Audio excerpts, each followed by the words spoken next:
Estamos en el jardín del Edén, pero no como lo imaginas. La tierra está cubierta de una niebla densa que sube del suelo. No hay lluvia, nunca ha llovido. El agua brota de la tierra misma como venas de vida. Los árboles son gigantes, sus troncos más anchos que casas. Sus copas se pierden en un cielo que brilla con una luz diferente, protegido por un dosel de vapor que envuelve todo el planeta. Y en medio de este paraíso imposible, criaturas que tu mente apenas puede comprender, caminan junto a los hijos de Adán. Algunos hombres viven 300, 400, 900 años. Sus cuerpos no envejecen como los nuestros. La genética humana es pura, sin las mutaciones acumuladas de milenios. Y entonces sucede algo que cambiará todo para siempre. Los hijos de Dios, estos seres que descienden de dimensiones que no podemos ver, ponen sus ojos en las hijas de los hombres, y de esa unión antinatural nacen los Nefilim, los gigantes, los hombres de renombre que llenarán la tierra de violencia y corrupción. Y Dios, mirando desde su trono, ve que cada intención del corazón humano es solamente el mal todo el tiempo, y toma una decisión que borrará ese mundo entero. ¿Alguna vez te has preguntado cómo era realmente el mundo antes del diluvio? No las versiones infantilizadas que te contaron en la escuela dominical, sino la verdad completa, cruda, fascinante y aterradora que las Escrituras revelan cuando las examinas con profundidad. Hoy vas a descubrir un mundo tan radicalmente diferente al nuestro que parece ciencia ficción, pero cada detalle está escondido en las páginas de Génesis, en los textos apócrifos, en los relatos que han sobrevivido a través de culturas separadas por océanos, pero que cuentan la misma historia imposible. Vamos a viajar 1600 años atrás desde el diluvio, a un planeta donde la física operaba bajo leyes ligeramente distintas, donde la biología permitía vidas que hoy consideramos imposibles, donde la maldad alcanzó niveles que forzaron la mano del Creador. Este es el mundo antediluviano, el mundo perdido, el mundo que Dios decidió que no podía continuar existiendo. En los próximos 60 minutos vas a descubrir 4 grandes revelaciones. Primero, el Edén y sus días finales, cómo era la creación perfecta y qué sucedió cuando Adán y Eva fueron expulsados al mundo real. Segundo, la era de los patriarcas, cuando los hombres vivían casi un milenio y construían civilizaciones que hoy consideraríamos imposibles. Tercero, la corrupción cósmica, la llegada de los vigilantes, el nacimiento de los Nefilim y la hibridación que contaminó toda la creación. Y Indus. Cuarto, los días de Noé, la violencia que llenó la tierra, el último hombre justo y la decisión divina que borraría todo. Prepárate porque lo que estás a punto de escuchar desafiará todo lo que creías saber sobre los primeros capítulos de la Biblia. Génesis 1:1 nos dice, «En el principio creó Dios los cielos y la tierra», pero debemos entender que este principio era radicalmente diferente a cualquier cosa que experimentamos ahora. La tierra que surgió de las manos del Creador en esos 6 días de formación era un planeta perfecto, diseñado con una precisión que la ciencia moderna apenas comienza a apreciar. El texto hebreo describe un raquía, traducido como firmamento o expansión, una cúpula de aguas sobre la atmósfera que actuaba como un invernadero planetario, filtrando la radiación cósmica dañina, creando una presión atmosférica más alta, permitiendo que el oxígeno saturara cada célula de los seres vivos. Y este es el secreto de la longevidad antediluviana. No era magia ni milagro constante, sino diseño inteligente, un ecosistema optimizado para la vida en su máxima expresión. Génesis 2:5-6 revela algo extraordinario.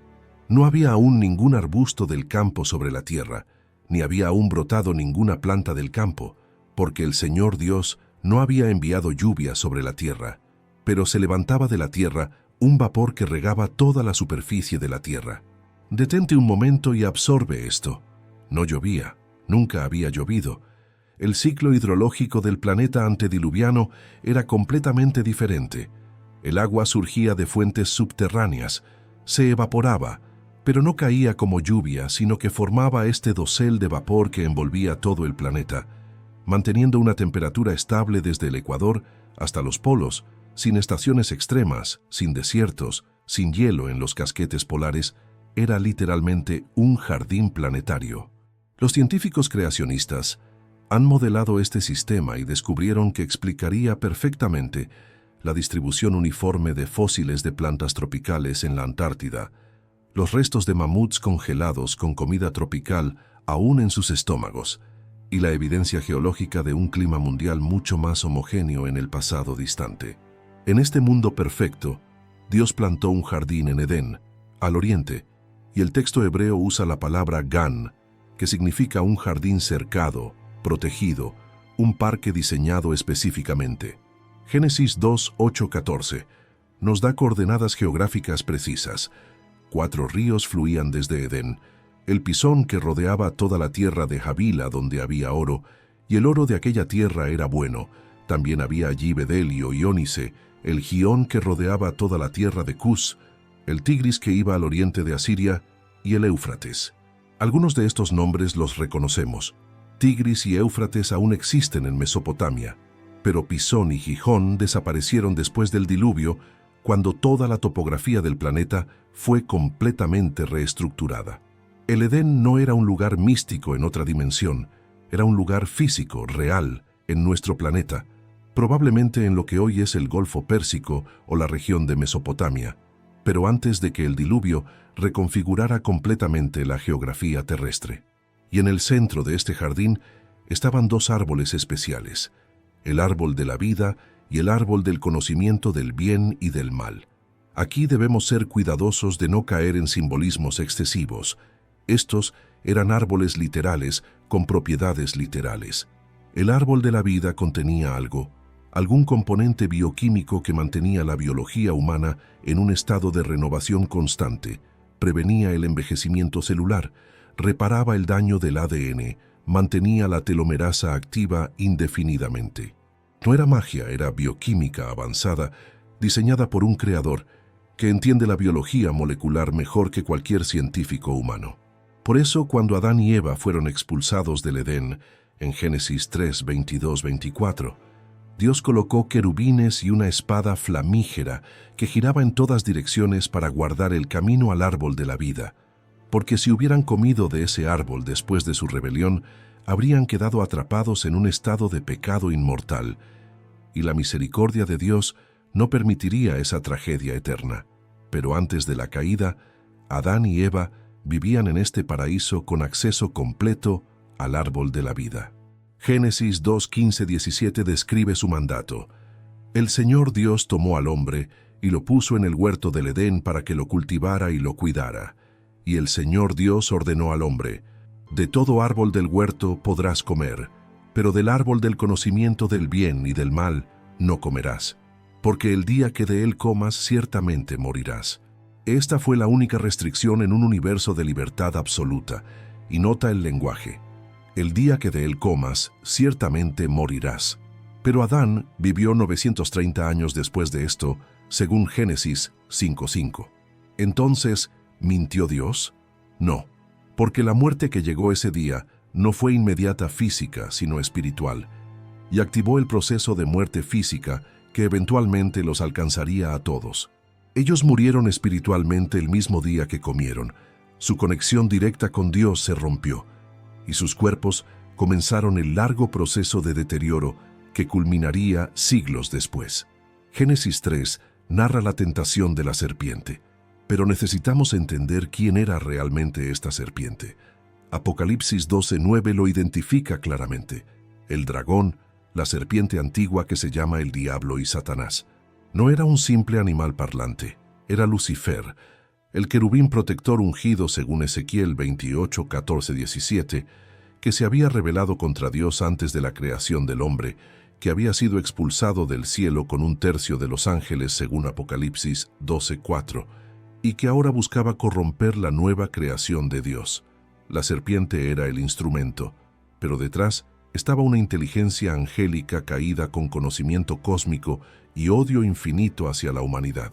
La conversación en Génesis 3:1-5 es una obra maestra de manipulación psicológica. Primero sembró duda: ¿con que Dios les ha dicho que no coman de ningún árbol del huerto? Luego negó directamente la consecuencia, no moriréis, y finalmente ofreció una tentación irresistible, seréis como Dios conociendo el bien y el mal. Eva comió y luego dio a su marido que estaba con ella, y él también comió, y Génesis 3:7 dice que, entonces fueron abiertos los ojos de ambos, y se dieron cuenta de que estaban desnudos. Algo cambió en su conciencia, algo se quebró en su inocencia, y sintieron vergüenza por primera vez en su existencia. Cuando Dios vino a caminar en el jardín en el fresco del día, como aparentemente era su costumbre, ellos se escondieron, y cuando Dios llamó a Adán preguntando, ¿dónde estás?, no era porque no supiera su ubicación, sino porque quería que Adán reconociera su nueva condición, su separación, su esconderse de la presencia divina. La conversación que sigue en Génesis 3:9-13 muestra la naturaleza humana caída inmediatamente. Adán culpa a Eva y sutilmente a Dios, la mujer que tú me diste. Eva culpa a la serpiente me engañó. La responsabilidad personal se evapora, reemplazada por la excusa y el señalamiento que aún caracteriza a la humanidad hoy. Las consecuencias fueron inmediatas y devastadoras, articuladas en Génesis 3:14-19 como maldiciones específicas sobre cada participante. La serpiente condena a arrastrarse sobre su vientre y comer polvo, con la promesa profética de que la simiente de la mujer aplastaría su cabeza mientras él heriría su calcañar. Una referencia clara a Cristo, según Romanos 16:20. Eva y todas las mujeres después de ella experimentarían multiplicado dolor en el parto y tensión en la relación marital. Adán y toda la humanidad enfrentarían una tierra maldita que produciría espinos y cardos, requiriendo trabajo arduo para extraer alimento. Y finalmente, la muerte física, polvo eres, y al polvo volverás. Pero nota que la tierra misma fue maldita en Génesis 3:17. Maldita será la tierra por tu causa, significando que la caída humana tuvo consecuencias cósmicas. Toda la creación fue afectada, como Pablo explicaría miles de años después en Romanos 8:20-22. La creación fue sometida a vanidad, sujeta a corrupción, gime a una y sufre dolores de parto hasta ahora. Génesis 3:21 contiene un detalle profundamente significativo. Y el Señor Dios hizo vestiduras de piel para Adán y su mujer, y los vistió. Ellos habían intentado cubrirse con hojas de higuera en el versículo 7, pero Dios reemplazó su solución inadecuada con vestiduras de piel, lo que significa que animales murieron por primera vez para cubrir la desnudez humana. La primera sangre derramada en la historia del mundo fue para cubrir el pecado humano, una sombra profética del sacrificio de Cristo que vendría. Y luego vino la expulsión de Génesis 3:22-24, sacados del jardín del Edén, querubines colocados al oriente, con una espada flamígera girando en todas direcciones para guardar el camino al árbol de la vida, el paraíso cerrado, el acceso a la inmortalidad física bloqueado, la humanidad lanzada al mundo real, donde tendrían que sobrevivir con el sudor de su frente, en una tierra que ahora resistía sus esfuerzos. Pero aquí está lo fascinante. El mundo fuera del Edén, aunque maldito, todavía operaba bajo las condiciones antediluvianas que mencionamos antes. El dosel de vapor aún estaba intacto, la presión atmosférica era mayor, la protección contra radiación cósmica funcionaba perfectamente. Y aunque la muerte había entrado al mundo, el proceso era lento, muy lento. Adán y Eva, aunque ahora mortales, vivirían siglos, y sus hijos heredarían esta longevidad. Génesis 4 comienza inmediatamente después de la expulsión con el nacimiento de Caín y Abel, y aquí vemos la primera generación de humanos nacidos fuera del Edén, nacidos bajo la maldición, nacidos con una naturaleza caída que se manifestaría de manera trágica. Caín, el agricultor, y Abel, el pastor, ambos trajeron ofrendas a Dios según Génesis 4:3-5, pero el Señor miró con agrado a Abel y su ofrenda, pero no miró con agrado a Caín y su ofrenda. ¿Por qué? Hebreos 11:4 explica que por la fe Abel ofreció a Dios un mejor sacrificio que Caín, y sabemos por Levítico que sin derramamiento de sangre no hay remisión de pecados, Abel ofreció un cordero de su rebaño, una ofrenda de sangre que apuntaba proféticamente al Cordero de Dios, mientras que Caín ofreció productos de la tierra maldita, del fruto de su propio trabajo, un intento de acercarse a Dios por obras humanas en lugar de por sangre sacrificial. La reacción de Caín fue ira, según Génesis 4, 5, 7, y Dios mismo le advirtió: si no hicieras el bien, el pecado yace a la puerta y te codicia, pero tú debes dominarlo. Aquí vemos que el pecado es personificado casi como una entidad, agachado como un depredador esperando devorar, y Caín debía escoger dominarlo o ser dominado por él. Caín eligió ser dominado, y Génesis 4:8 registra escuetamente: Caín se levantó contra su hermano Abel y lo mató. El primer asesinato en la historia humana, hermano contra hermano, una fractura en la familia humana que resonaría a través de toda la historia. Cuando Dios confrontó a Caín preguntando: ¿dónde está tu hermano Abel?, Caín respondió con la mentira más famosa de la Biblia: no sé, ¿soy yo acaso guarda de mi hermano? Y Dios declaró que la sangre de Abel clamaba desde la tierra, una imagen poderosa de que la injusticia no puede ser silenciada, que la violencia deja huellas espirituales que gritan por justicia. La maldición sobre Caín en Génesis 4, 11, 12 fue que la tierra no le daría más su fuerza, que sería errante y vagabundo, y Caín se quejó de que su castigo era demasiado grande, temiendo que cualquiera que lo encontrara lo mataría. Pero espera, ¿quién más había en la tierra además de Adán, Eva, Caín y Abel ahora muerto? Esto nos lleva a una pregunta crucial: ¿de dónde salió la esposa de Caín mencionada en Génesis 4:17? Algunos usan esto para argumentar que había otras razas de humanos creadas separadamente, pero la respuesta es mucho más simple y está implícita en el texto. Génesis 5:4 nos dice que Adán engendró hijos e hijas después de Set, y es razonable asumir que también tuvo hijas antes. La Biblia simplemente no las nombra porque su enfoque está en la línea mesiánica que viene a través de Set. Caín se casó con una de sus hermanas, algo que no solo era permisible sino necesario en las primeras generaciones, cuando la genética humana era pura y las mutaciones que hacen peligrosa la endogamia aún no se habían acumulado. De hecho, la ley mosaica que prohibió el matrimonio entre hermanos no vendría sino hasta 2500 años después, en Levítico 18:20, y para entonces la degradación genética hacía estas uniones médicamente peligrosas. Génesis 4, 16, 17 nos dice que salió Caín de la presencia del Señor y habitó en la tierra de Nod, al oriente de Edén, y Caín conoció a su mujer, y ella concibió y dio a luz a Enoc, y edificó una ciudad, y llamó el nombre de la ciudad como el nombre de su hijo, Enoc.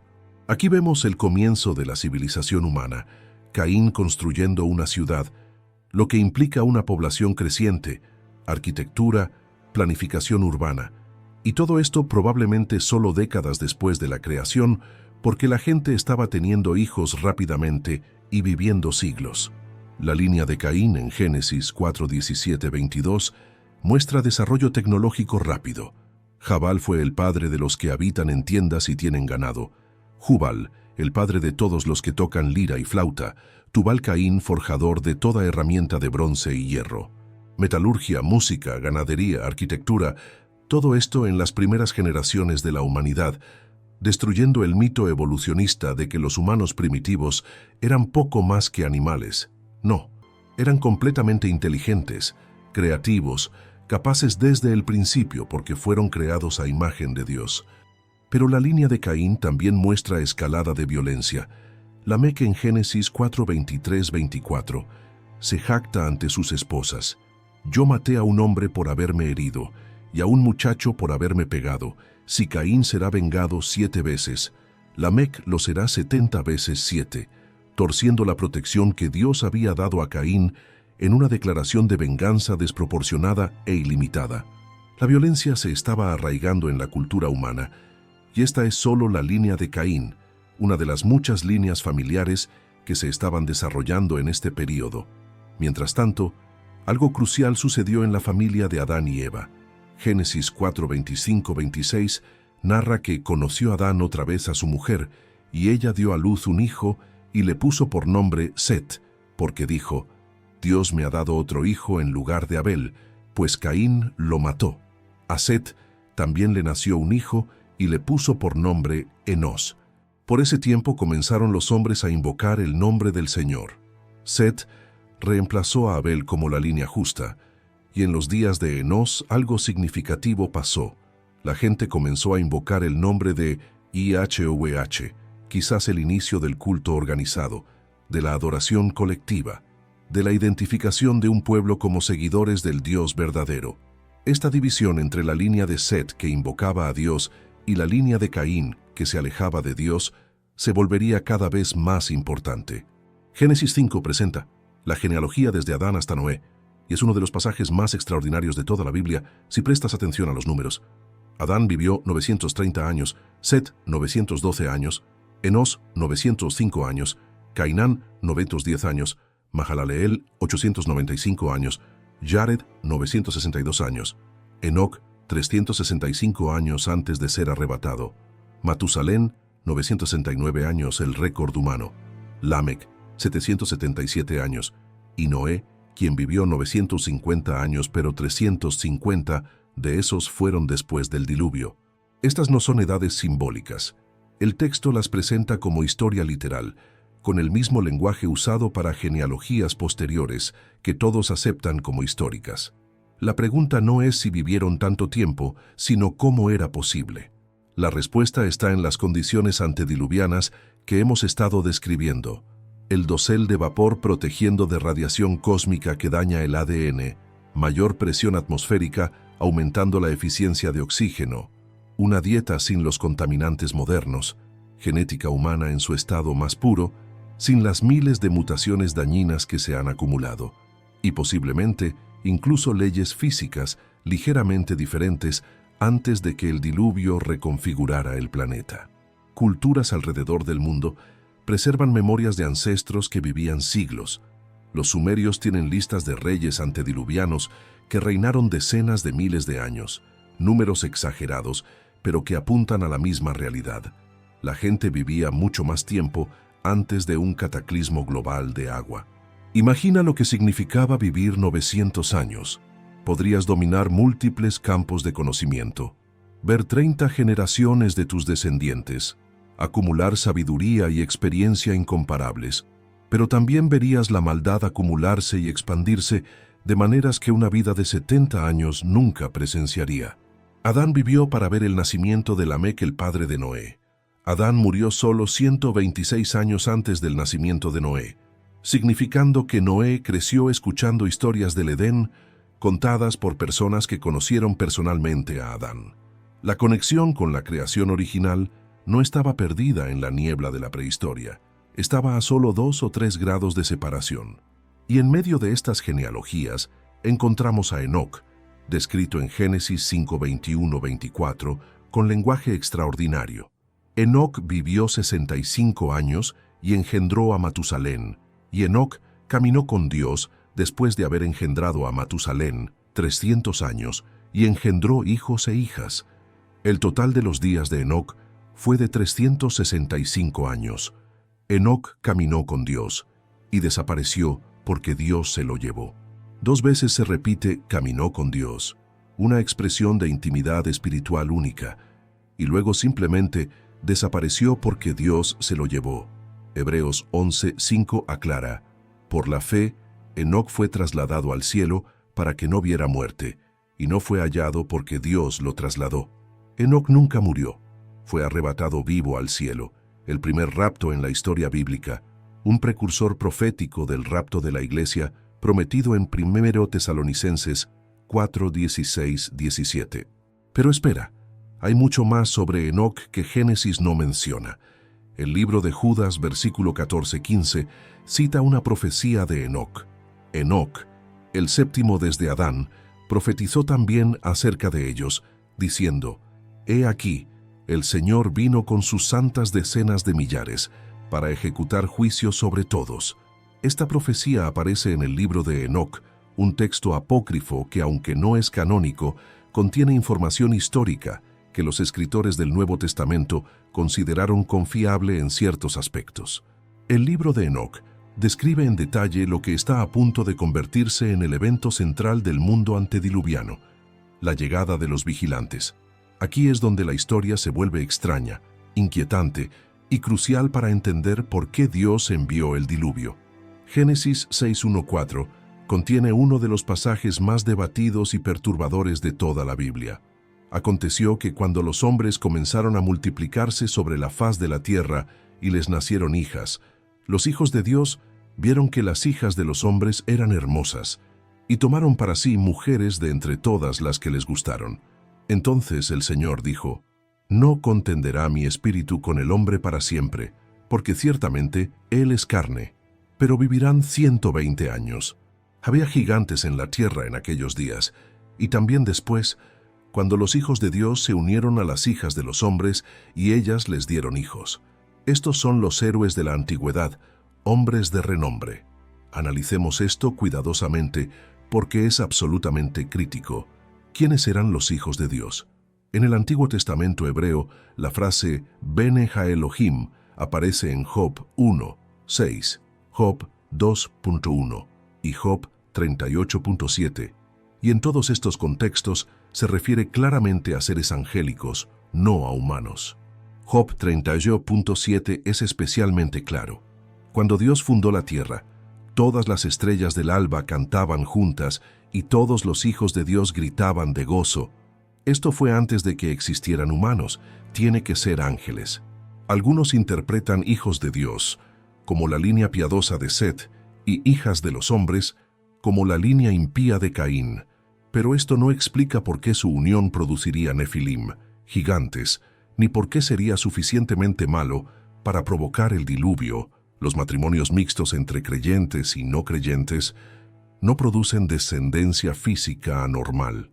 La interpretación más antigua y consistente, sostenida por los judíos del Segundo Templo, los primeros padres de la Iglesia y el libro de Enoc, es que los hijos de Dios eran ángeles caídos, parte de la rebelión de Satanás, que abandonaron su propio dominio según Judas 6, y a los ángeles que no guardaron su dignidad, sino que abandonaron su propia morada, los ha guardado bajo oscuridad, en prisiones eternas, para el juicio del gran día. Estos ángeles cometieron un pecado tan grave que fueron inmediatamente encarcelados en Tártarus según 2 Pedro 2:4, no se les permitió vagar como a otros demonios, porque su pecado fue único.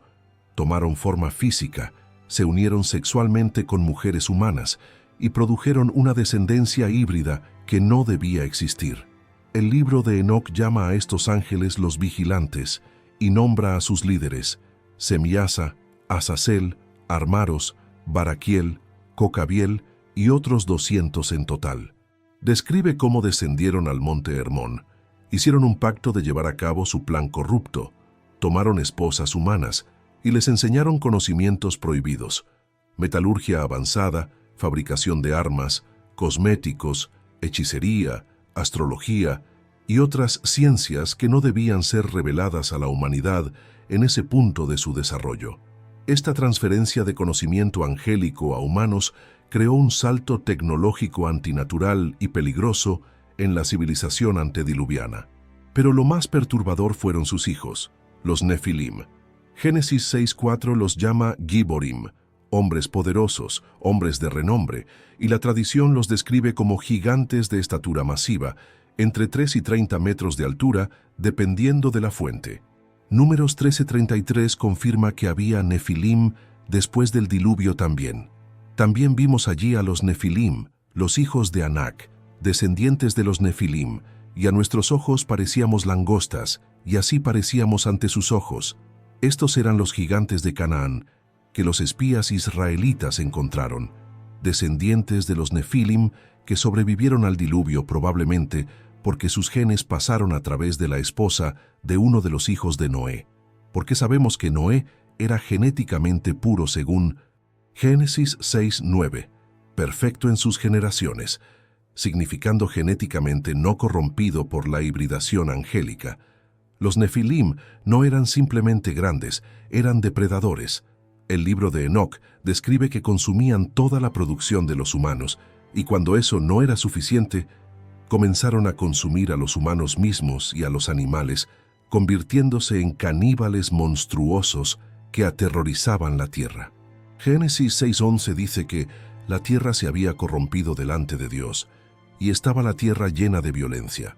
La palabra hebrea Hamás, traducida como violencia, implica no solo asesinato, sino opresión sistemática, crueldad, destrucción arbitraria, un mundo donde el poder físico de los Nefilim les permitía hacer lo que querían sin restricción. Y aquí está la pieza verdaderamente siniestra. Esta no fue solo una rebelión angélica azarosa, fue un ataque estratégico de Satanás contra la línea mesiánica prometida. Dios había profetizado en Génesis 3:15 que la simiente de la mujer aplastaría la cabeza de la serpiente. Satanás sabía que un redentor vendría a través de la línea humana. Entonces, ¿qué mejor estrategia que corromper genéticamente a toda la humanidad? Si cada humano sobre la tierra se volvía un híbrido Nefilim humano, si el ADN humano puro desaparecía completamente del planeta, entonces no podría nacer un Mesías completamente humano. La profecía quedaría anulada, la redención sería imposible y Satanás habría ganado. Este era el verdadero objetivo detrás de la invasión de los vigilantes. Un genocidio genético diseñado para hacer imposible la venida del Salvador. Y casi funcionó, porque Génesis 6:5-7 describe la situación devastadora que resultó. El Señor vio que era mucha la maldad de los hombres en la tierra, y que toda intención de los pensamientos de su corazón era solo hacer siempre el mal. Y le pesó al Señor haber hecho al hombre en la tierra, y sintió tristeza en su corazón. Entonces el Señor dijo: borraré de la faz de la tierra al hombre que he creado, desde el hombre hasta el ganado, los reptiles y las aves del cielo, porque me pesa haberlos hecho. Lee eso de nuevo lentamente. Toda intención de los pensamientos del corazón humano era solo hacer siempre el mal. No había nada bueno, ninguna inclinación hacia la bondad. La corrupción era total y completa. Este es el único momento en toda la historia bíblica donde se describe a la humanidad en este estado de depravación absoluta, peor incluso que Sodoma y Gomorra, peor que los días de los jueces cuando cada uno hacía lo que era recto ante sus propios ojos. La frase «le pesó al Señor» o «se arrepintió el Señor» en algunas traducciones no significa que Dios cometió un error, sino que sentía dolor profundo, pesar divino por lo que su creación amada se había convertido. El antropomorfismo nos permite vislumbrar el corazón roto de Dios al ver a sus hijos hechos a su imagen completamente destruidos por el pecado, la violencia y la corrupción genética. Y nota que la decisión de borrar no solo a los humanos, sino a los animales también, porque Génesis 6:12 aclara: porque toda carne había corrompido su camino sobre la tierra. La palabra toda carne incluye animales, sugiriendo que la manipulación genética de los vigilantes no se limitó a humanos, sino que contaminó también el reino animal, creando quimeras, híbridos monstruosos que no eran parte del diseño original de Dios. Aquí es donde la arqueología y la mitología se vuelven inquietantemente relevantes, porque cada cultura antigua tiene leyendas de criaturas híbridas: los egipcios con sus dioses mitad humano, mitad animal; los griegos con sus centauros, minotauros, sátiros; las culturas mesopotámicas con sus esfinges y querubines híbridos; las leyendas nórdicas de gigantes y monstruos. ¿De dónde vinieron todas estas historias compartidas por civilizaciones que supuestamente no tenían contacto? La respuesta bíblica es que son memorias distorsionadas de un tiempo real cuando estas abominaciones caminaban la tierra, creadas por la manipulación genética de los vigilantes antes del diluvio. No eran solo mitos, eran historia corrompida por el paso del tiempo, pero preservando un núcleo de verdad aterradora. Pero en medio de esta oscuridad total, Génesis 6:8 brilla como un faro de esperanza.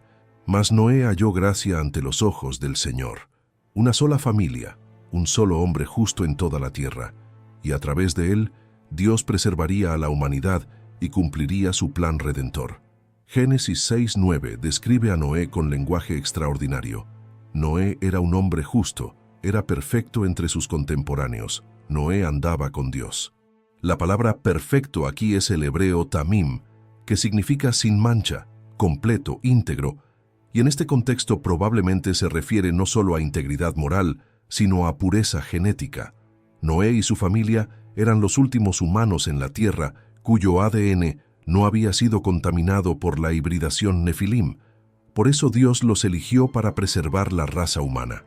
Génesis 6, 11, 13 establece el contexto para el juicio divino. La tierra estaba corrompida delante de Dios y llena de violencia. Dios miró la tierra, y he aquí que estaba corrompida, porque toda carne había corrompido su camino sobre la tierra. Entonces Dios dijo a Noé: «He decidido poner fin a toda carne, porque la tierra está llena de violencia por causa de ellos.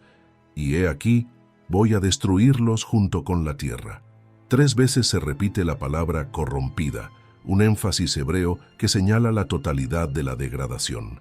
Y nota la frase, voy a destruirlos junto con la tierra. No solo a los seres vivientes, sino a la tierra misma. La topografía del planeta sería completamente reestructurada, un reset global que borraría todo rastro de la civilización antediluviana, excepto lo que Noé preservara en el arca. Y luego Dios da instrucciones específicas, extremadamente detalladas, para la construcción del arca en Génesis 6, 14, 16. Hazte un arca de madera de gofer, harás el arca con compartimientos y la calafatearás por dentro y por fuera con brea. Y de esta manera la harás. De 300 codos será la longitud del arca, de 50 codos su anchura y de 30 codos su altura. Harás una ventana en el arca y la terminarás a 1 codo de altura desde arriba. Pondrás la puerta del arca en su costado y harás un piso bajo, un segundo piso y un tercer piso. Usando el codo estándar de aproximadamente 45 centímetros, el arca medía 135 metros de largo, 22.5 metros de ancho y 13.5 metros de alto, con un volumen total de aproximadamente 40.000 metros cúbicos, equivalente a 522 vagones de tren estándar. Los ingenieros navales modernos han analizado estas dimensiones y confirmado que son óptimas para estabilidad en aguas turbulentas.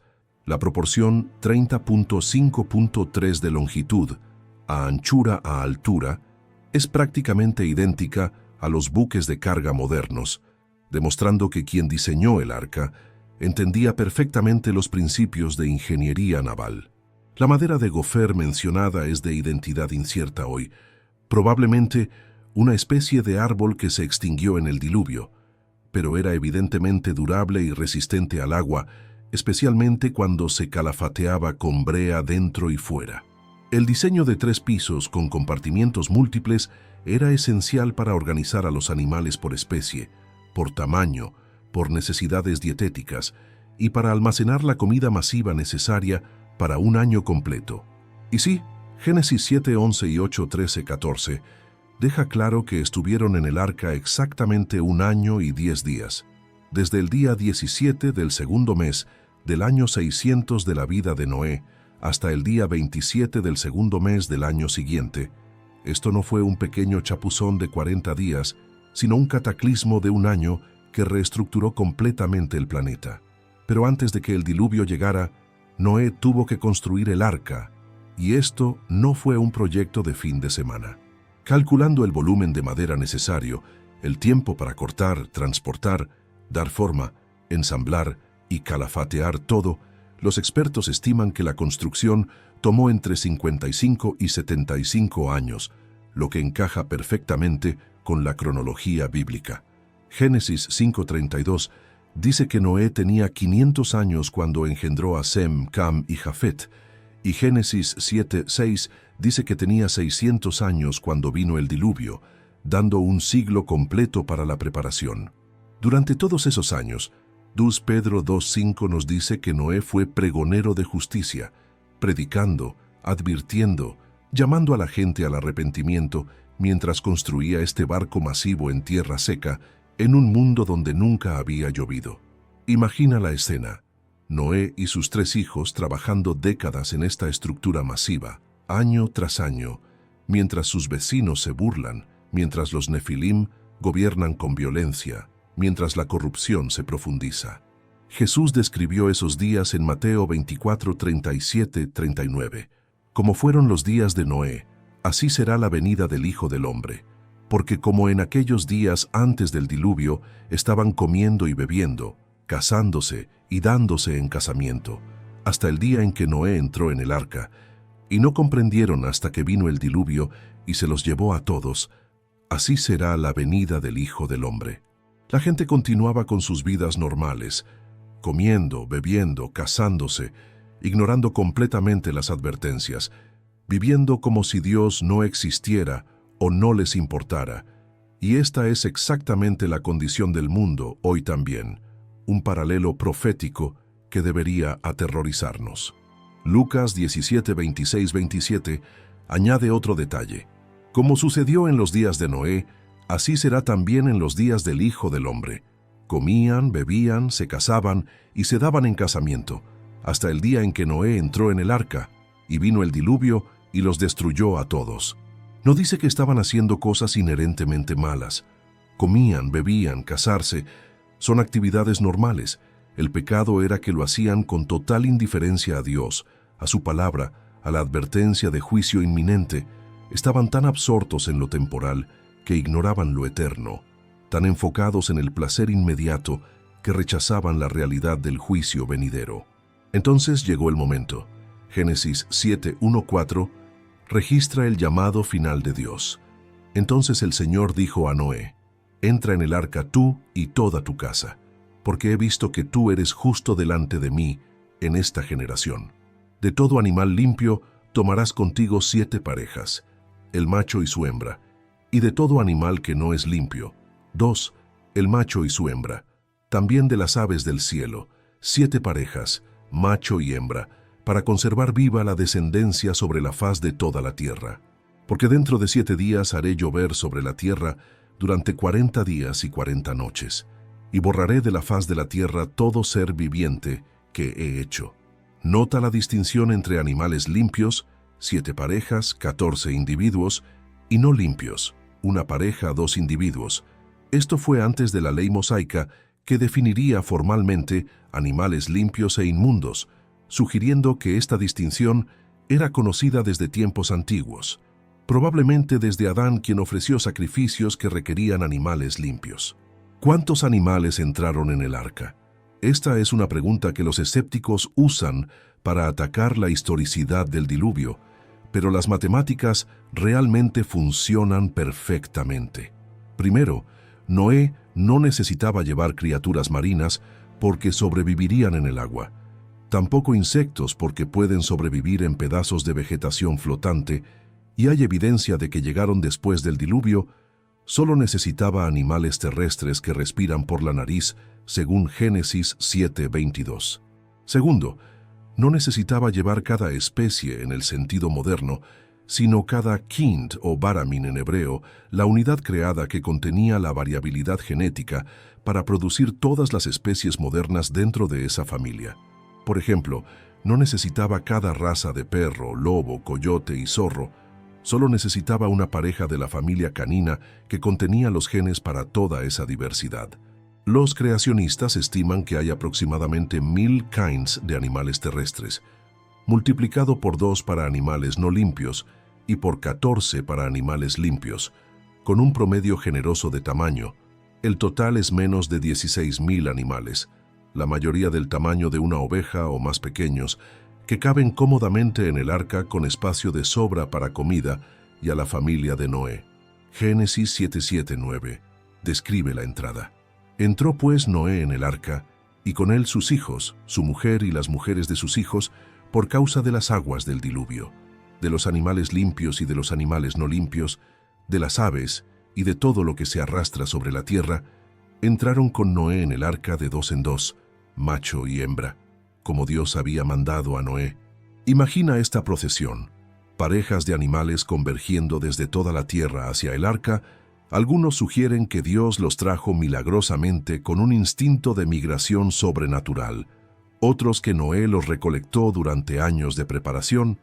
El texto simplemente dice que vinieron y entraron, y Génesis 7:16 contiene un detalle crucial.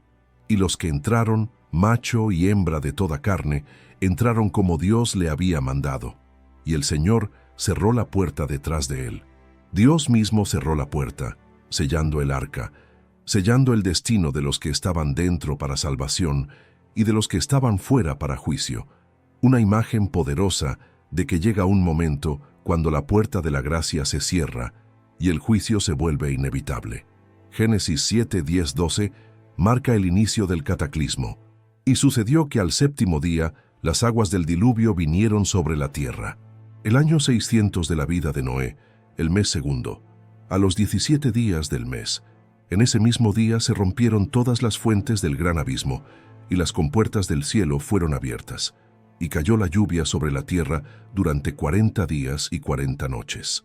Este lenguaje describe no solo lluvia, sino una catástrofe geológica global de magnitud inimaginable. Se rompieron todas las fuentes del gran abismo. Sugiere ruptura masiva de la corteza terrestre, géiseres de agua subterránea disparando hacia el cielo, actividad volcánica extrema, movimiento tectónico violento, mientras simultáneamente las compuertas del cielo fueron abiertas, significando que el dosel de vapor que había protegido la Tierra por 1600 años colapsó todo de una vez, descargando quizás el equivalente a 40 pies de lluvia sobre todo el planeta en solo 40 días. Los geólogos del diluvio han modelado esto y proponen que las fuentes del gran abismo eran cámaras de agua subterránea bajo presión extrema que se liberaron cuando la corteza terrestre se fracturó a lo largo de fallas globales. Este agua no era océano superficial, sino agua subterránea profunda, supercaliente, bajo presión, que cuando se liberó disparó columnas de agua y vapor kilómetros hacia la atmósfera, llevándose sedimento, rocas, minerales, creando la mayoría de los estratos geológicos que vemos hoy en semanas en lugar de millones de años, como la geología uniformitarista asume.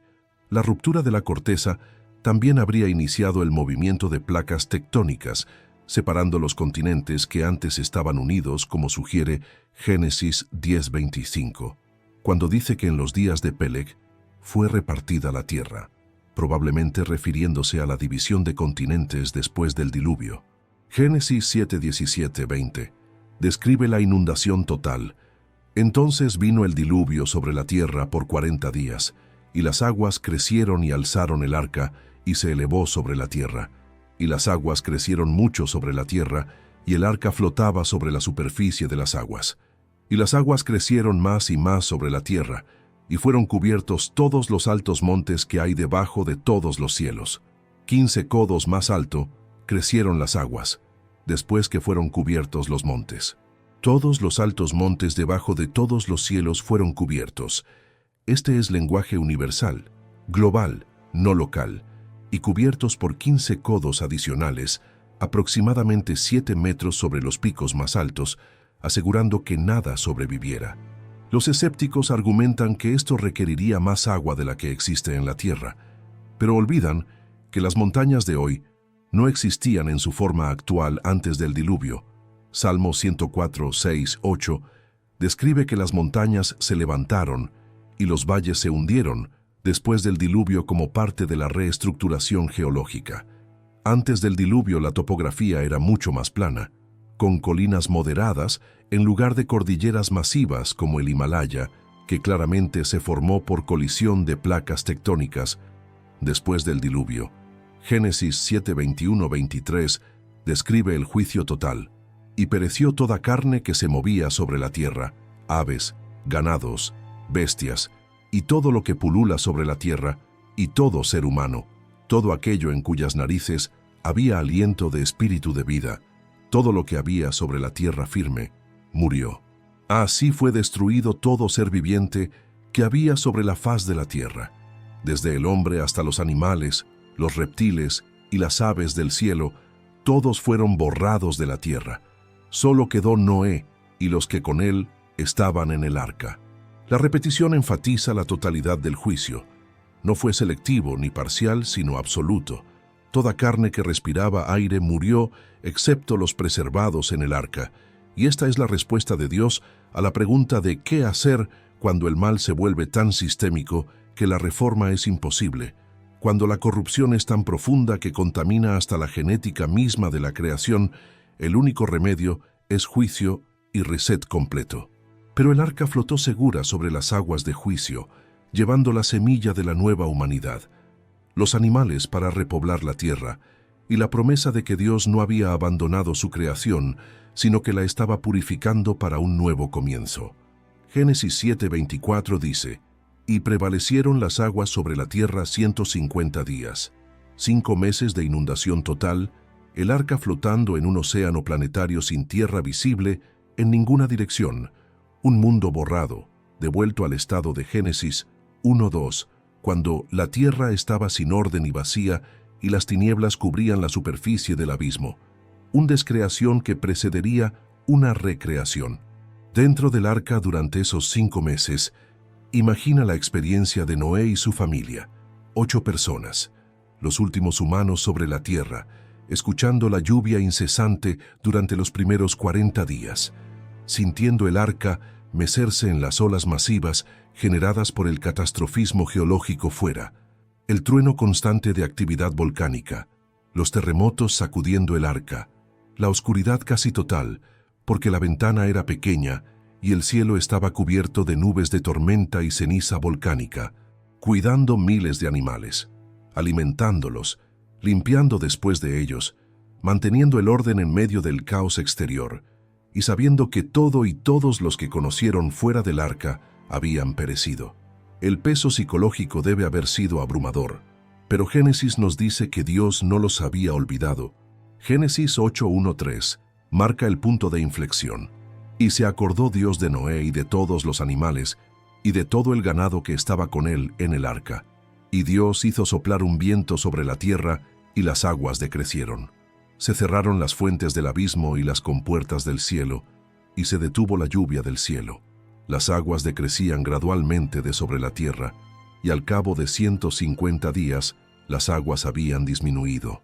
Dios se acordó, no que había olvidado, sino que ahora actuaba en su favor, enviando un viento para comenzar el proceso de secado, cerrando las fuentes que habían estado descargando, deteniendo la lluvia, comenzando el drenaje de las aguas de diluvio hacia las nuevas cuencas oceánicas que se estaban formando mientras las placas tectónicas se movían y asentaban en sus posiciones nuevas. Génesis 8:4 da otro detalle específico, y en el mes séptimo, el día 17 del mes, el arca descansó sobre los montes de Ararat.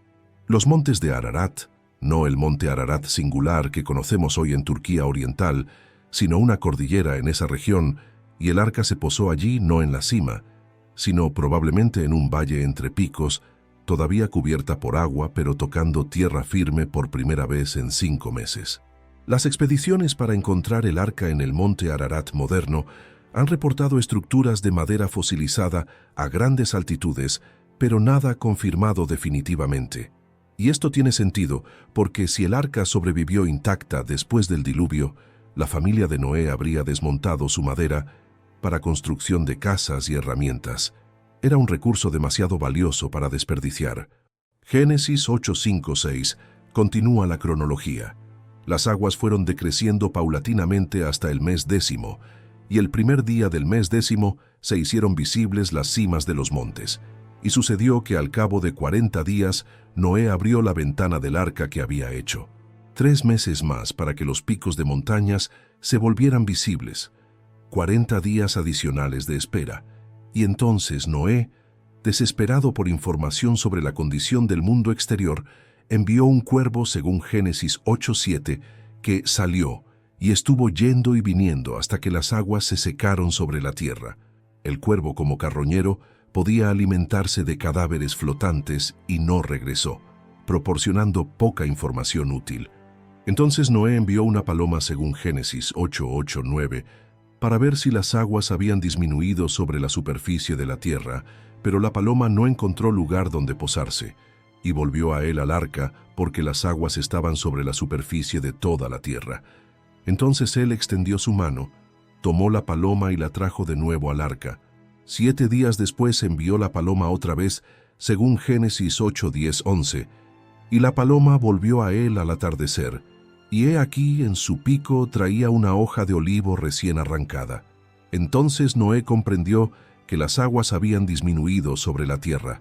Una hoja de olivo verde, evidencia de que la vegetación estaba creciendo, que la tierra se estaba recuperando, que la vida estaba regresando, y esta imagen de la paloma con la rama de olivo se ha convertido en el símbolo universal de paz y nuevo comienzo.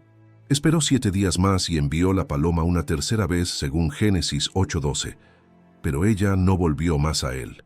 La paloma había encontrado un lugar para anidar. El mundo exterior era habitable de nuevo. Génesis 8:13-14 da las fechas finales. Y sucedió que en el año 601 de Noé, en el mes primero, el día primero del mes, se secaron las aguas sobre la tierra. Entonces Noé quitó la cubierta del arca y miró, y he aquí que la superficie de la tierra estaba seca. Y en el mes segundo, el día 27 del mes, estaba seca la tierra. Noé abrió la cubierta en el primer día del primer mes, su cumpleaños 601, mirando el nuevo mundo que emergía. Pero Dios no le dio permiso para salir hasta casi 2 meses después, asegurándose de que todo estaba completamente seco y seguro.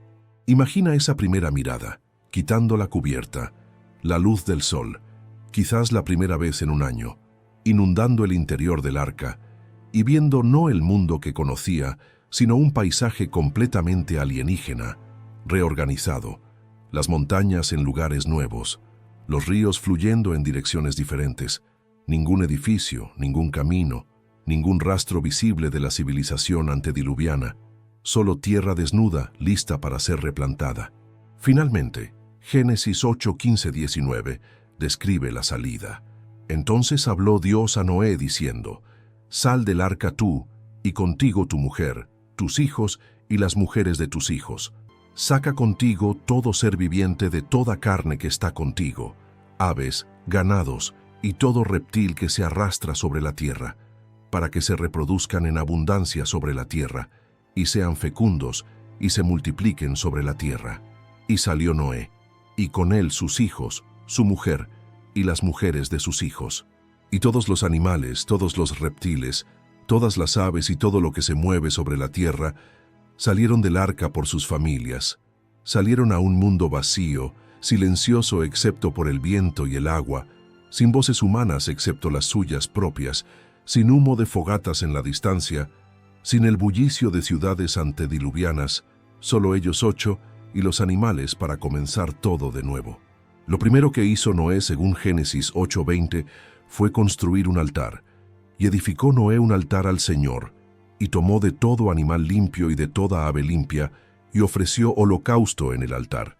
Después de un año encerrado, después de sobrevivir el juicio más devastador en la historia del planeta, después de perder todo y a todos, excepto su familia inmediata, lo primero que hace es adorar, sacrificar, reconocer que su salvación vino de Dios y agradecer por la misericordia divina que lo preservó. Esta es la respuesta correcta al juicio divino. Reconocer que merecíamos lo mismo, que solo por gracia fuimos salvados, que la adoración es la única respuesta apropiada a la salvación inmerecida. Y Génesis 8:21-22 registra la respuesta de Dios.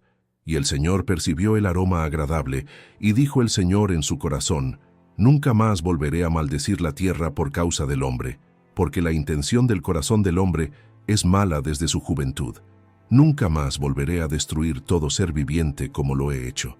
Mientras la tierra permanezca, la siembra y la siega, el frío y el calor, el verano y el invierno, el día y la noche, nunca cesarán». Nota que Dios reconoce que la naturaleza humana no ha cambiado. La intención del corazón del hombre es mala desde su juventud. El problema del pecado no fue resuelto por el diluvio porque está arraigado en el corazón humano. Pero Dios promete que nunca más usará agua para destruir toda la tierra, y establece las estaciones regulares que no existían bajo el dosel de vapor antediluviano. Ahora habría verano e invierno, calor y frío, cambios estacionales que conocemos hoy. Génesis 9:1-7 da instrucciones para la nueva era. Y bendijo Dios a Noé y a sus hijos y les dijo: «Sed fecundos y multiplicaos, y llenad la tierra.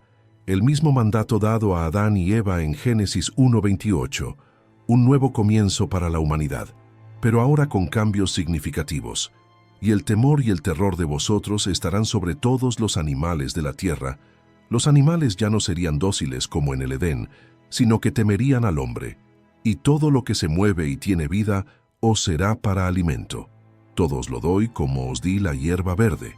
Ahora se permitía comer carne, algo que aparentemente no fue permitido antes del diluvio, cuando todos eran vegetarianos según Génesis 1:29, quizás porque en el mundo postdiluvio la vegetación era menos nutritiva sin el dosel de vapor y la atmósfera optimizada, requiriendo proteína animal para salud humana adecuada, pero con una restricción crucial: solamente que no comeréis carne con su vida, es decir, con su sangre, en Génesis 9:4, respeto por la vida representada en la sangre, y ciertamente pediré cuenta de vuestra sangre, de vuestras vidas. De todo hombre su hermano, pediré cuenta de la vida del hombre. El que derrame sangre de hombre, por el hombre su sangre será derramada, porque a imagen de Dios hizo él al hombre, estableciendo la pena capital como justicia divina para el asesinato, el gobierno humano autorizado para ejecutar justicia, el valor de la vida humana basado en que somos hechos a imagen de Dios. Entonces Dios estableció su pacto en Génesis 9:8-11. Entonces Dios habló a Noé y a sus hijos con él, diciendo: He aquí, yo establezco mi pacto con vosotros, y con vuestra descendencia después de vosotros, y con todo ser viviente que está con vosotros, aves, ganados y todo animal de la tierra que está con vosotros, todos los que salieron del arca, todos los animales de la tierra, y estableceré mi pacto con vosotros, y nunca más volverá a ser exterminada toda carne por las aguas del diluvio, ni habrá más diluvio para destruir la tierra. Este es un pacto unilateral, incondicional, no depende de la obediencia humana, sino solo de la fidelidad de Dios. Y nota que incluye no solo a los humanos, sino a todos los seres vivientes. Toda la creación está bajo la protección de esta promesa divina. Y Dios dio una señal del pacto en Génesis 9:12-17. Y dijo Dios: Esta es la señal del pacto que hago entre yo y vosotros y todo ser viviente que está con vosotros, por todas las generaciones. Pongo mi arco en las nubes y será por señal del pacto entre yo y la tierra. Y sucederá que cuando haga venir nubes sobre la tierra y se vea el arco en las nubes, me acordaré de mi pacto que hay entre yo y vosotros y entre todo ser viviente de toda carne.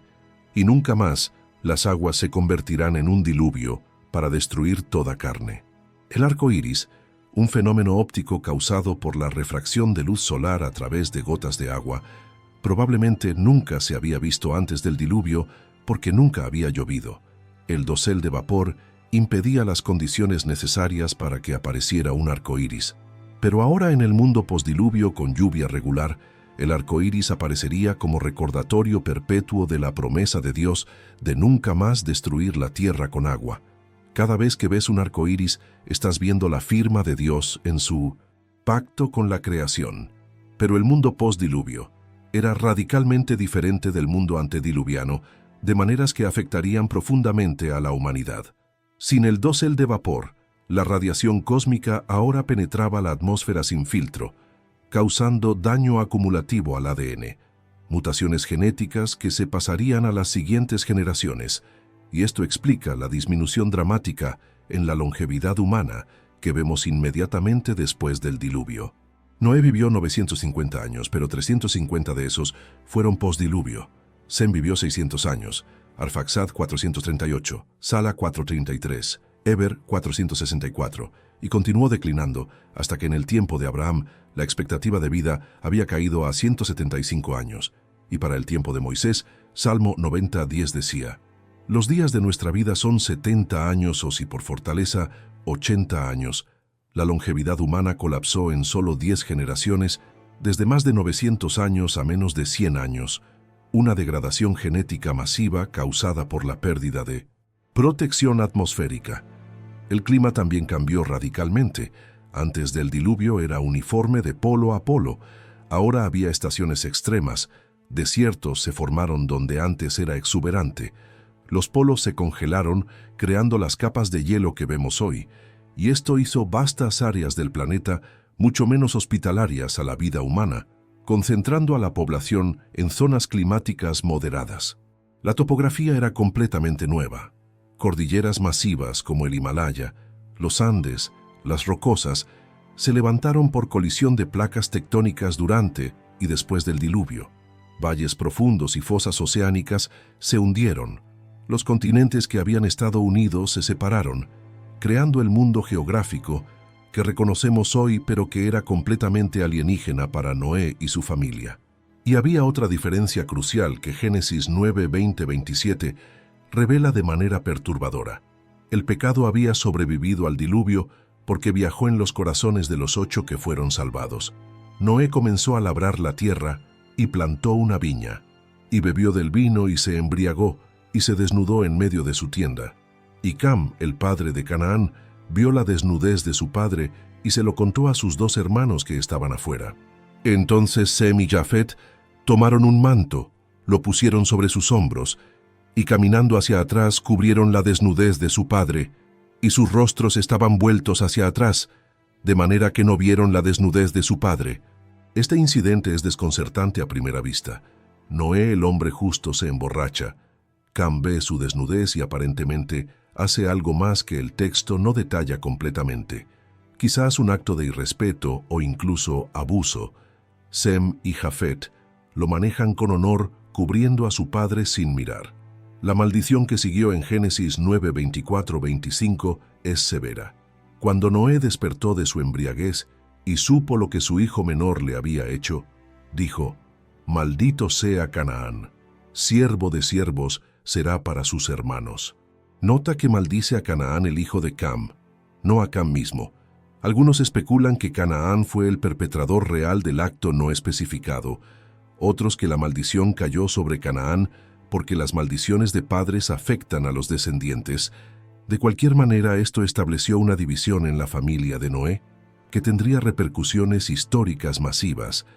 Los cananeos serían los habitantes de la tierra prometida que Israel conquistaría miles de años después, cumpliendo esta profecía de que serían siervos.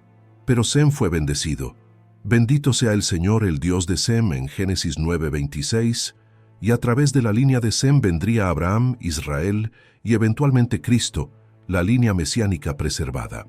Y sobre Jafet dijo en Génesis 9:27, engrandezca Dios a Jafet y habite en las tiendas de Sem, y sea Canaán su siervo, profetizando que los descendientes de Jafet, los pueblos indoeuropeos, eventualmente compartirían la bendición espiritual de Sem cuando los gentiles fueran injertados en el olivo de Israel según Romanos 11. Génesis 10 presenta la tabla de las naciones, una genealogía extraordinaria que traza 70 naciones originales de los 3 hijos de Noé, mostrando cómo toda la humanidad postdiluvio desciende de estos 3 hombres y sus esposas. Toda persona en la tierra hoy puede rastrear su linaje de regreso a Sem, Cam o Jafet, haciendo a toda la humanidad literalmente una familia, demoliendo cualquier base para el racismo, porque todos compartimos ancestros comunes a solo 4.500 años de distancia. Los descendientes de Jafet en Génesis 10:2-5 se dispersaron hacia Europa y Asia, incluyendo nombres como Gomer, Magog, Madai, Javán, Tubal, Mesec, Tiras, que se convirtieron en los pueblos indoeuropeos, los escitas, medos, griegos y otras naciones. Los descendientes de Cam en Génesis 10:6-20 incluyeron a Cus, padre de Nimrod, Misraim, padre de los egipcios, Put y Canaán, estableciéndose en África y el Medio Oriente. Los descendientes de Sem en Génesis 10:21-31 incluyeron a Elam, Asur, Arfaxad, de quien vendría Heber, y eventualmente Abraham, estableciendo los pueblos semíticos del Medio Oriente. Pero algo perturbador sucedió en esta dispersión. Génesis 10:8-10 introduce a Nimrod, y Cus engendró a Nimrod, que llegó a ser poderoso en la tierra. Este fue un poderoso cazador delante del Señor. Por tanto se dice, como Nimrod, poderoso cazador delante del Señor. Y el comienzo de su reino fue Babel, Erec, Accad y Calne, en la tierra de Sinar. Nimrod es descrito como poderoso, usando la palabra hebrea Gibor, la misma palabra usada para los Nefilim en Génesis 6:4, hombres poderosos. Y algunos especulan que Nimrod pudo haber tenido genética Nefilim, que sobrevivió al diluvio a través de la esposa de Cam, explicando su estatura y poder extraordinarios. Era un poderoso cazador delante del Señor, pero el hebreo puede implicar no a favor de, sino en desafío de, un cazador no solo de animales, sino de hombres, un tirano que consolidó poder sobre múltiples ciudades en Sinar, y su reino comenzó en Babel. Génesis 11:1-4 describe el proyecto que Nimrod lideró. Toda la tierra hablaba la misma lengua y las mismas palabras. Y aconteció que según iban hacia el oriente, hallaron una llanura en la tierra de Sinar y se establecieron allí. Y se dijeron unos a otros, «Vamos, fabriquemos ladrillos y cosámoslos con fuego». Y usaron ladrillo en lugar de piedra y asfalto en lugar de mezcla. Y dijeron, «Vamos, edifiquemos una ciudad y una torre cuya cúspide llegue hasta los cielos y hagámonos un nombre famoso, no sea que seamos dispersados sobre la faz de toda la tierra». Toda la humanidad todavía hablaba un idioma, todavía vivía en una región, y en lugar de dispersarse para llenar la tierra como Dios había mandado en Génesis 9:1, decidieron desafiar ese mandato construyendo una ciudad y torre para unificar a la humanidad bajo un gobierno centralizado, haciéndose un nombre en lugar de honrar el nombre de Dios. Y la frase «cuya cúspide llegue hasta los cielos» sugiere no solo altura arquitectónica, sino propósito espiritual, probablemente astrología y adoración astral que caracterizaba la religión babilónica. Los sigurats mesopotámicos que los arqueólogos han descubierto son probablemente descendientes arquitectónicos de la Torre de Babel, estructuras piramidales escalonadas con templos en la cima dedicados a dioses planetarios, diseñadas como puertas entre el cielo y la tierra, exactamente el tipo de edificio que describiría torre cuya cúspide llegue hasta los cielos. Nimrod probablemente estaba intentando recrear el contacto entre humanos y seres celestiales que había caracterizado la era prediluviana, pero ahora bajo su control, estableciendo un sistema religioso político unificado que sería la primera versión del gobierno mundial anticristiano que reaparecerá en los últimos días, según Apocalipsis 13. Pero Dios intervino en Génesis 11:5-8. Y el Señor descendió para ver la ciudad y la torre que habían edificado los hijos de los hombres. Y dijo el Señor, «He aquí son un solo pueblo, y todos ellos tienen la misma lengua. Y esto es lo que han comenzado a hacer, y ahora nada de lo que se propongan hacer les será imposible. Vamos, bajemos y allí confundamos su lengua, para que nadie entienda el lenguaje del otro». Así los dispersó el Señor desde allí sobre la faz de toda la tierra y dejaron de edificar la ciudad. Nota la lógica divina. La humanidad unificada en rebelión es peligrosa, porque nada de lo que se propongan hacer les será imposible. Su potencial tecnológico y organizacional, sin restricción moral, los llevaría rápidamente de regreso al nivel de maldad prediluviana. Entonces Dios los dispersó confundiendo sus idiomas, creando barreras de comunicación que fragmentaron a la humanidad en grupos lingüísticos separados que se dispersaron geográficamente, cumpliendo finalmente el mandato de llenar la tierra, pero ahora por juicio, en lugar de por obediencia. Esta confusión de lenguas en Babel explica el origen de las familias de idiomas que vemos hoy: indoeuropeo, semítico, sino-tibetano, afroasiático, austronesio, cada uno radicalmente diferente en gramática y vocabulario, imposibles de derivar unos de otros por evolución natural del lenguaje, porque fueron creados instantáneamente por intervención divina. Y explica también la dispersión repentina de civilizaciones tempranas que aparecen simultáneamente en diferentes continentes con tecnologías similares: pirámides en Egipto, Mesopotamia, Mesoamérica, China, no porque se influenciaran mutuamente, sino porque todos descendían de la misma civilización prediluviana, y llevaron ese conocimiento a diferentes regiones cuando fueron dispersados desde Babel. Génesis 11:9 concluye: Por eso fue llamado el nombre de ella Babel, porque allí confundió el Señor la lengua de toda la tierra, y de allí los dispersó el Señor sobre la faz de toda la tierra. Babel significa confusión en hebreo, un juego de palabras con el nombre babilónico Bab-Ilu, que significa puerta de Dios.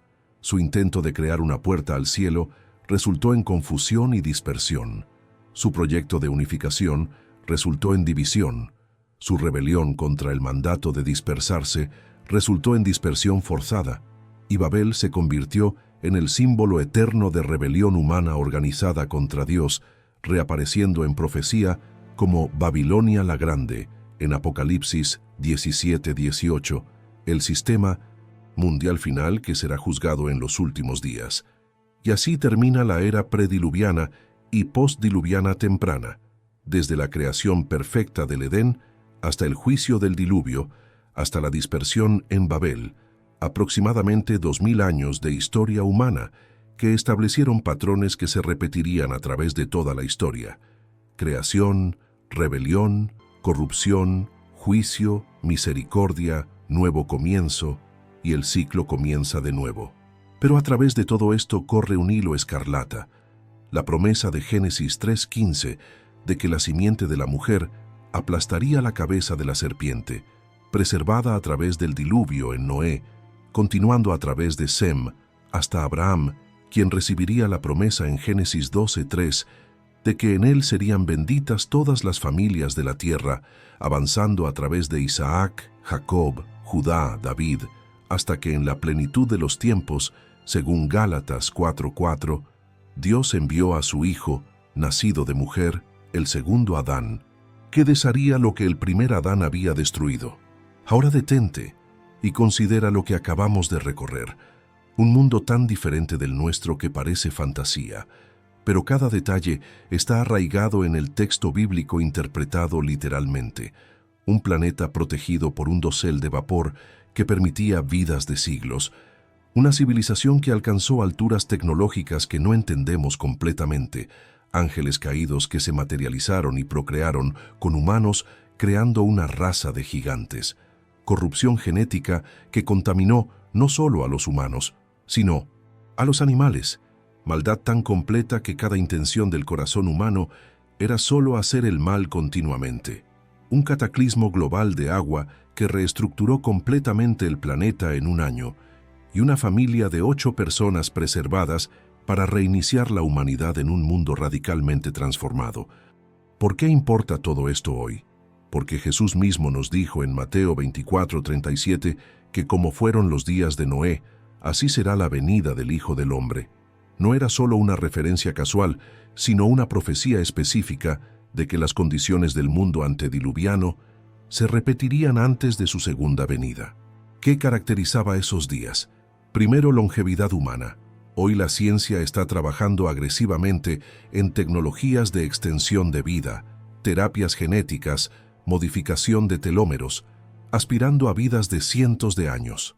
Segundo, manipulación genética.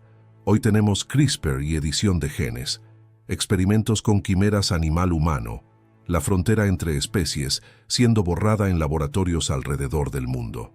Tercero, contacto con entidades no humanas.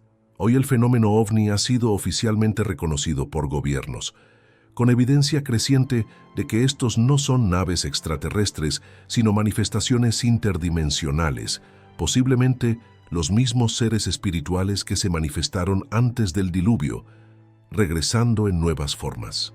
Cuarto, violencia global.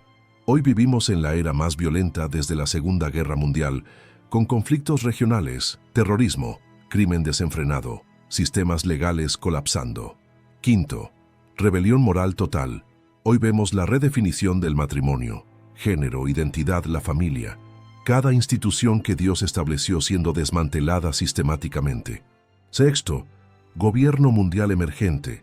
Hoy las Naciones Unidas, organizaciones internacionales, corporaciones multinacionales, están construyendo infraestructura para un sistema de gobierno global exactamente como Nimrod intentó en Babel. Los paralelos son escalofriantes. No son coincidencias, sino cumplimiento profético. Estamos viviendo en días tipo Noé, lo que significa que el juicio viene, no por agua, porque Dios prometió en el pacto del arco iris que nunca más destruiría la tierra con agua, sino por fuego, según 2 Pedro 3:7.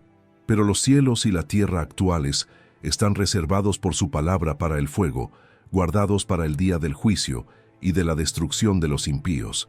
El próximo juicio global será por fuego, no agua, consumiendo los elementos, según 2 Pedro 3:10-12, purificando la tierra para los nuevos cielos y nueva tierra prometidos en 2 Pedro 3:13 y Apocalipsis 21:1.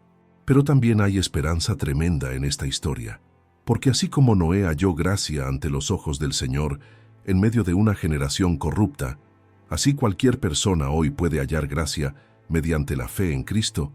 No necesita ser perfecto. Noé ciertamente no lo era, como vimos en su embriaguez posterior, pero era justo a los ojos de Dios, justificado por fe como Abraham sería justificado por fe, según Génesis 15:6, y como nosotros somos justificados por fe, según Romanos 5:1, no por obras, sino por gracia mediante la fe en el sacrificio de Cristo, que es el verdadero arca de salvación. Así como el arca tenía solo una puerta, y todos los que entraron por esa puerta fueron salvos, mientras todos los que permanecieron fuera perecieron. Así Cristo declaró en Juan 10:9, «Yo soy la puerta, el que por mí entre será salvo». Hay solo un camino de salvación, solo una puerta, y Dios mismo cierra esa puerta cuando llega el momento del juicio, así como cerró la puerta del arca en Génesis 7:16. La pregunta para ti hoy es simple y urgente. ¿Estás en el arca? ¿Has entrado por la única puerta de salvación que es Cristo? Porque los días de Noé están regresando, los paralelos son innegables, el juicio se acerca, la paciencia de Dios como en los días de Noé, cuando esperaba pacientemente en los días de Noé, mientras se construía el arca, según 1 Pedro 3:20, tiene un límite. Llegará el día cuando la puerta se cierre y será demasiado tarde. No esperes hasta que veas las nubes de juicio formándose. Para entonces será demasiado tarde. Hoy es el día de salvación, según 2 Corintios 6:2. Ahora es el tiempo aceptable. No pospongas la decisión más importante de tu existencia eterna. El mundo antes del diluvio era un lugar de maravillas y horrores que apenas podemos imaginar, vidas que se extendían por siglos, permitiendo conocimiento y sabiduría incomparables, pero también maldad acumulada durante generaciones, tecnología avanzada en manos de gigantes violentos, rebelión cósmica infiltrando la creación misma, y un creador cuyo corazón se quebró por lo que su creación amada había elegido convertirse, pero también un Salvador que preservó un remanente, cumplió sus promesas, mantuvo viva la línea mesiánica a través del cataclismo global, y finalmente vino él mismo en carne para ser el Cordero de Dios que quita el pecado del mundo según Juan 1:29, el sacrificio final que el altar de Noé solo pudo simbolizar, la salvación completa que el arca solo pudo prefigurar. Esta es la historia del mundo antes del diluvio, no un mito, sino historia real registrada por testigos oculares cuyas cuentas fueron preservadas y compiladas bajo inspiración divina, historia que nos advierte, nos instruye, nos prepara para los días venideros cuando estas condiciones regresarán, pero también historia que nos llena de esperanza, porque el mismo Dios que salvó a Noé salvará a todos los que vienen a él por fe. El mismo Dios que juzgó el mundo antiguo juzgará al mundo moderno, pero también proveerá un arca de salvación para todos los que la buscan, y esa arca es Cristo, sólida, inamovible, suficiente para llevar a todos los que entran a través de las aguas de juicio hasta las costas de la vida eterna. ¿Cuál parte de esta historia te impactó más profundamente? ¿Fue la imagen del Edén perdido, el paraíso que nunca recuperamos pero que está prometido de regreso en Apocalipsis 22? ¿Fue el horror de los Nefilim y la corrupción genética, recordándonos que el mal puede alcanzar profundidades que apenas imaginamos? ¿Fue la paciencia de Noé construyendo durante décadas mientras todos se burlaban, una imagen de fe perseverante que no se rinde incluso cuando nadie más cree? ¿Fue la devastación total ¿Del diluvio recordándonos que el juicio divino es real y completo? ¿O fue la imagen del arco iris, esa señal permanente de que Dios mantiene sus promesas, que su misericordia es real, que si bien el juicio es certero, la gracia es más grande? Reflexiona sobre estas verdades profundas mientras consideramos juntos las lecciones eternas que este relato nos deja. Primera lección: el pecado siempre tiene consecuencias. Comenzó con una sola decisión en el Edén de comer del fruto prohibido, y 1600 años después había corrompido toda la tierra hasta el punto que Dios tuvo que resetear la creación. Nunca subestimes el poder destructivo del pecado no confrontado, no confesado, permitido a crecer generación tras generación. Segunda lección: Dios es paciente pero no infinitamente tolerante. Esperó siglos dando oportunidad tras oportunidad de arrepentimiento, pero llegó el día cuando dijo, basta. Su paciencia tiene un límite, y cuando ese límite se alcanza, el juicio es inevitable y completo. Tercera lección: la gracia de Dios siempre preserva un remanente, nunca destruye a todos los justos junto con los malvados. Siempre hay un Noé, siempre hay un camino de escape para los que buscan a Dios con corazón sincero. Cuarta lección: la obediencia radical trae salvación radical.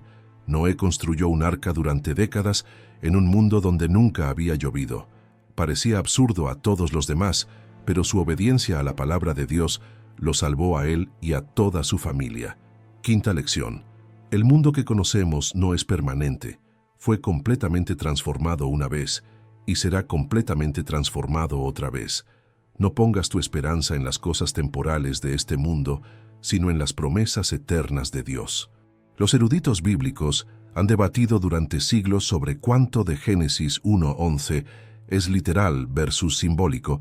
Algunos argumentan que son mitos teológicos diseñados para enseñar verdades espirituales sin ser históricamente precisos, pero este enfoque es profundamente problemático, porque el Nuevo Testamento trata estos eventos como historia literal.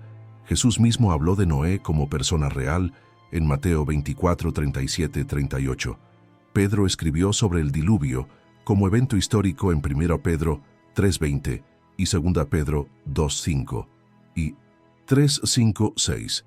Pablo trazó la línea genealógica desde Adán hasta Cristo en Romanos 5 y 1 Corintios 15, tratando a Adán como el primer hombre real cuya caída trajo pecado y muerte al mundo. Si Adán no fue real, entonces el Evangelio colapsa, porque Cristo vino como el segundo Adán, para deshacer lo que el primer Adán hizo. Si el diluvio no fue global, sino local, entonces Dios mintió en su pacto del arco iris, porque ha habido miles de inundaciones locales desde entonces.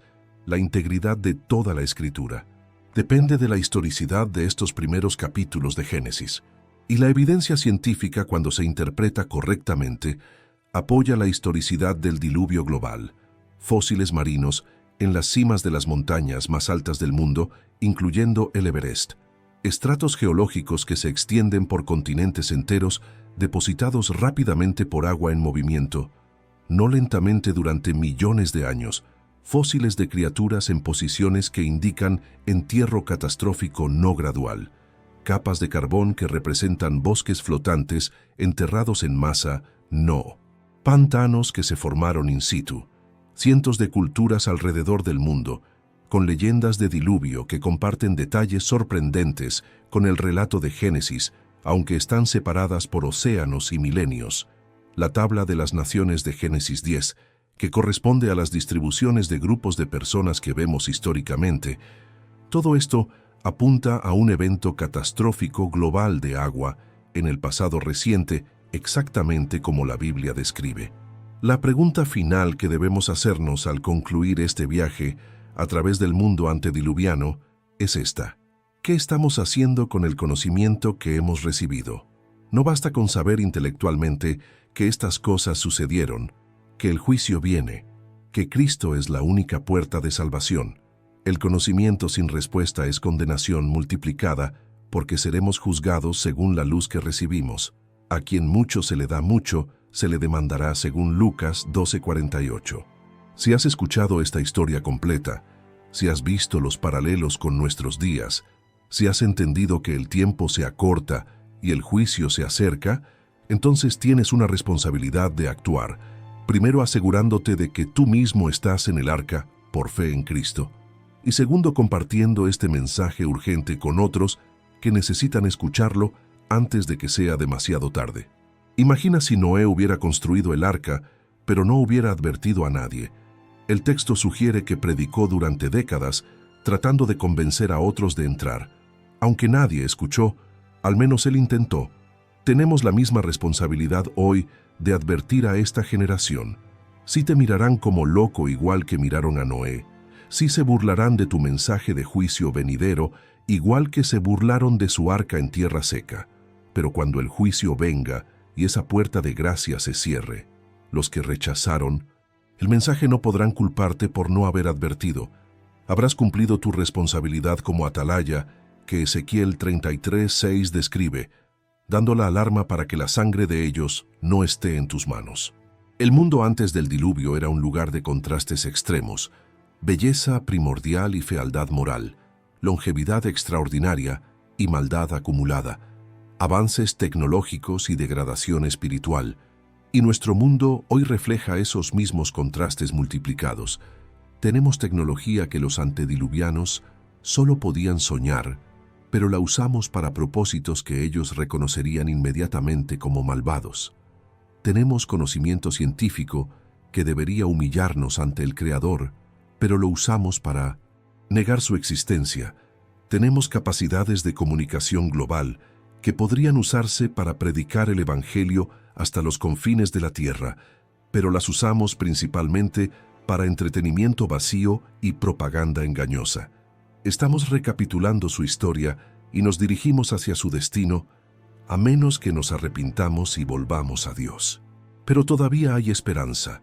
Mientras dure este día de gracia, mientras la puerta permanezca abierta, mientras el Espíritu Santo aún esté obrando en corazones humanos, convenciéndolos de pecado, justicia y juicio, según Juan 16:8, hay esperanza de salvación para cualquiera que venga a Cristo. No importa cuán profundo hayas caído en el pecado, no importa cuánto te parezcas a la generación antediluviana en tu rebelión, la gracia de Dios es suficiente. Su sangre es eficaz para limpiar todo pecado, según 1 Juan 1:7. Su brazo no se ha acortado para salvar según Isaías 59:1. Hoy puede ser tu día de salvación si respondes a su llamado. Oremos juntos. Si nunca has entregado tu vida a Cristo, si nunca has reconocido tu pecado y aceptado su sacrificio en la cruz como pago por tus transgresiones, puedes hacerlo ahora mismo en este momento. No necesitas palabras especiales ni rituales elaborados, solo un corazón sincero que reconoce su necesidad y se vuelve a Dios en arrepentimiento y fe. Repite conmigo en tu corazón: Dios Padre, reconozco que soy pecador, que he violado tus leyes santas, que merezco tu juicio igual que la generación de Noé, pero creo que enviaste a tu Hijo Jesucristo a morir en la cruz por mis pecados, que su sangre es suficiente para limpiarme, que resucitó al tercer día venciendo la muerte. Ahora me arrepiento de mis pecados y pongo mi fe completamente en Cristo como mi Salvador y Señor. Entra en mi corazón, perdona mis pecados, dame vida eterna y ayúdame a vivir para tu gloria el resto de mis días. En el nombre de Jesús. Amén. Si hiciste esa oración con sinceridad, acabas de entrar por la puerta del arca espiritual que es Cristo. Has pasado de muerte a vida, según Juan 5:24. Tus pecados han sido perdonados. Tu nombre ha sido escrito en el libro de la vida del Cordero, según Apocalipsis 21:27. Y cuando venga el juicio final serás preservado, igual que Noé fue preservado a través de las aguas del diluvio, no por tu justicia propia, sino por la justicia de Cristo, imputada a tu cuenta. Bienvenido a la familia de Dios. Ahora, comienza el proceso de aprender a caminar con Dios como Enoc y Noé caminaron con Dios, creciendo en santidad, estudiando su palabra, conectándote con otros creyentes en una iglesia local que enseña fielmente la Biblia y compartiendo este mensaje de esperanza con otros que necesitan escucharlo. Para los que ya son creyentes, que esta historia reavive el fuego de tu primer amor, que te recuerde la urgencia del mensaje que llevamos, que te motive a vivir con santidad radical en medio de una generación corrupta, siendo luz en la oscuridad como Noé fue luz en su generación, que te inspire a perseverar en la obediencia, incluso cuando nadie más está obedeciendo, construyendo tu arca espiritual de carácter piadoso, ladrillo por ladrillo, día tras día, preparándote no solo para sobrevivir el juicio venidero, sino para ser usado por Dios en el mundo nuevo que emergerá después. Recuerda que Noé no solo sobrevivió el diluvio, sino que fue el padre de la nueva humanidad. Sus decisiones, su fidelidad, su obediencia, determinaron el curso de la historia humana postdiluviana. De la misma manera, tus decisiones hoy determinarán tu rol en el reino eterno que Cristo establecerá. Vive con esa perspectiva eterna, con esa responsabilidad sagrada, con ese privilegio tremendo de ser colaborador con Dios en su obra redentora. Y que cada vez que veas un arco iris, no lo veas solo como fenómeno óptico bonito, sino como el sello de Dios en su pacto con la creación, un recordatorio de que Él mantiene sus promesas todas, las promesas de juicio y las promesas de misericordia, la promesa de que nunca más destruirá la tierra con agua, pero también la promesa de que vendrá el día cuando la destruirá con fuego, la promesa de que preservará un remanente fiel, la promesa de que Cristo regresará como prometió en Juan 14:3, la promesa de que habrá nuevos cielos y nueva tierra, donde mora la justicia según 2 Pedro 3:13. Todas estas promesas son tan ciertas como el arco iris es real, tan seguras como la fidelidad del Dios que las hizo.